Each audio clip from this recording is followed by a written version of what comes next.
Hər kəs salamlayıram. Bugün növbəti qaraciyər transplantasiyası haqqında məlumat vermək istirdim. Həyata keçirdiyimiz növbəti qaraciyər transplantasiyası xəstədə hepatit B-yə bağlı son mərhələli bir qaraciyər yetməzliyi, yəni sirroz xəstəliyi var idi və tək gediləcək yolumuz artıq qaraciyər, yeni bir qaraciyərlə əvəz olunması idi ki, bu zamanda xəstənin həyat yoldaşı istəkli bir şəkildə öz qaraciyərinin sağ payını həyat yoldaşına, Ramizə bağışladı.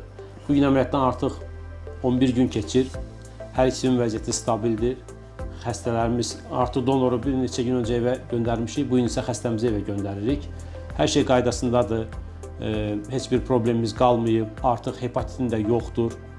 Yəni yeni köçürülən qaraciyərinə hər hansı bir hepatit virusunun təsiri yoxdur. Amma yazılan dərmanları mütləq qaydasında, vaxtında, zamanında içməlisən, zamanında həkim müayinəsində olmalısan. Biz təşəkkür edirik tarih doktora. Sağ olsun onun komandasına. Günkü günü bizi kimi cavanlara köməklik edir. Təşəkkür ederim. Sağ ol. Ağlama, artıq o çətin günlər geridə qaldı. İndən belə Allah özü kömək olsun. İnşallah bundan sonra da yaxşı olacaq. Yəni zamanında, vaxtı-vaxtına dərmanlarını içəcəksən, vaxtı-vaxtına həkimin müayinələrinə keçəcəksən, inşallah bir problem yaşamayacağıq. İnşallah. Əlləriniz sağ olsun. Sağ ol. Komandanıza çox sağ ol. Sağ ol. Allah Teala həmişə sizdən razı olsun. Sağ ol. Allah Teala necə ki ömür var, sağlam ömür var.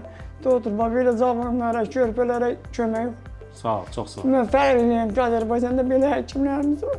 Sağ ol. Yoldaşım bizə bağışladınız, Allah canınızı sağ eləsin. Sağ ol, çox sağ ol. Sağ ol. Siz də böyük fədakarlıq elədiniz.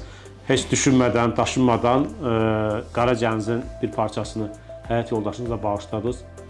Sizə xüsusi təşəkkürlər düşür. Sağ olun.